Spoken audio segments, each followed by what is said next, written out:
trying to find the best speakers for music production is a nightmare because every company claims their budget monitors are professional grade.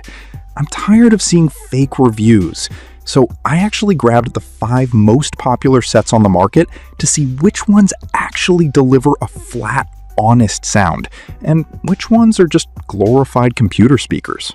Product number 1. Edifier R1280T powered bookshelf speakers. When I first pulled these Edifiers out of the box, the weight actually surprised me. They've got this solid, classic wood finish that feels way more expensive than it is. It's actual MDF wood, not that flimsy plastic you see on cheap desktop sets, which helps keep the vibration down when you're cranking the volume. I spent a few days mixing some tracks on these, and the dual aux inputs are a lifesaver.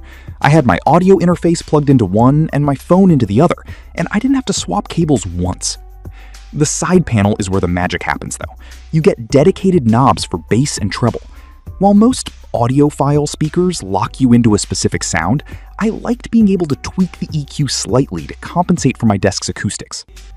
Performance-wise, they're pushing 42 watts, which is plenty for a bedroom studio. The 80 Hz frequency response means you aren't going to feel a deep sub-bass rattle in your chest, but for mid-range clarity, they're incredibly reliable. I noticed the vocals in my projects sounded very forward and clean. They aren't perfectly flat, they have a bit of a warm character, but they're a solid starting point if you want something that looks great on your desk and doesn't distort when things get loud. If you're just starting your production journey and need a reliable pair that doubles as great music listening speakers, these are a safe bet. Product number 2. CHIFENCHY portable Bluetooth speaker. Now, I know what you're thinking. Why is a portable beach speaker in a music production lineup? I picked this up because I wanted to see if a 15-watt mono speaker could work as a real-world reference monitor. When I held it, it felt rugged and tiny, like a heavy-duty soda can with a nice lanyard. In my testing, I used this for what I call the car test, or shower test. After finishing a mix on my big monitors, I bounced the track to my phone and played it through this CHIFENCHY via Bluetooth 5.3. The connection was instant. It's got surprisingly punchy bass for something that weighs about half a pound.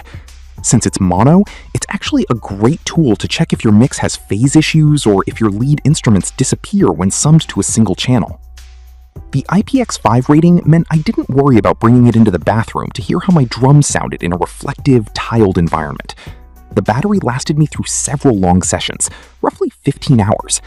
While you definitely shouldn't use this as your primary mixing speaker, it's a fantastic secondary reference.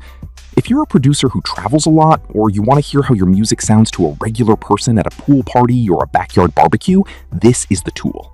It's cheap, indestructible, and gives you a necessary lo-fi perspective on your high-end professional work. Product number 3. Acoustics CA3090 2.1 system. Moving back to the desk, I set up the Acoustics CA3090. This is a 2.1 system, meaning you get 2 flat panel satellites and a dedicated 4-inch subwoofer. The satellites are thin and take up almost zero space, which I loved because my desk is usually cluttered with MIDI controllers and cables. Testing a 2.1 system for production is tricky. The subwoofer is side-firing, and I noticed that if I put it directly on the floor, the bass got a bit muddy.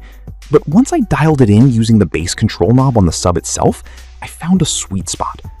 It offers 18 watts of peak power, which isn't going to blow your windows out, but the dedicated sub helps you hear those lower frequencies that the Edifiers might miss. One thing I really appreciated during my sessions was the control pod. It sits right on your desk, so you don't have to reach behind a speaker to turn the volume down when your roommate walks in. It's got a headphone jack right there too. If you're a producer who makes bass-heavy music like EDM or hip-hop on a tight budget, you need to hear those lows. This system isn't studio neutral, but it provides that extra thump that small monitors lack. It's perfect for the hobbyist producer who also spends a lot of time gaming or watching movies and wants that extra cinematic rumble. Product number 4. M-Audio BX3 pair 3.5-inch studio monitors. The M-Audio BX3s are where we start getting into serious prosumer territory. These feel like professional gear. The cabinets are acoustically inert MDF, and they have these cool 3.5-inch Kevlar drivers that you usually only see on high-end monitors. When I touched the cones, I could tell they were built to handle some vibration. During my test mixes, these were impressively detailed. M-Audio used a computer-optimized waveguide for the tweeters, and I could actually hear the difference. The stereo image was wide. I could pinpoint exactly where I'd panned the guitars in my tracks. They also come with some great software like MPC Beats, which is a nice touch if you're just starting out. The back of the speaker is loaded with inputs: RCA, 1/4 inch, and 1/8 inch. I hooked them up to my audio interface using the 1/4 inch TRS inputs, which is the pro way to do it to avoid hum and noise. They deliver 120 watts of peak power, so they have a lot of headroom. I never felt like I was straining the speakers, even on busy tracks with lots of layers. If you are serious about getting into recording, podcasting, or DJing, these are probably the best bang for your buck in terms of actual accuracy.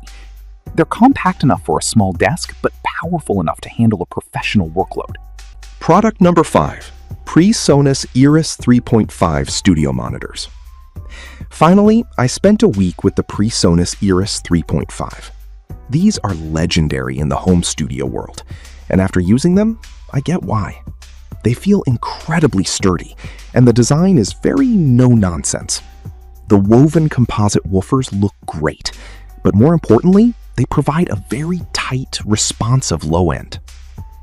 What sets these apart for me are the tuning controls on the back. You can actually adjust the high and low frequencies to match your room. My home office has a lot of echo, so I was able to roll off the high end a bit to make the sound more natural. When I was mixing a vocal track, the 1-inch silk dome tweeters gave me a really honest sound. They didn't hide the mistakes in my recording, which is exactly what you want from a monitor. I also loved the power saver mode.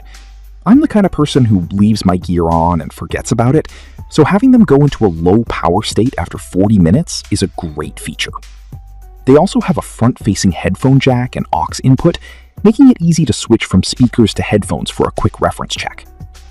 If you want the most honest sound for your money, these are the winners. They're built for music production first and everything else second. They're the gold standard for a reason.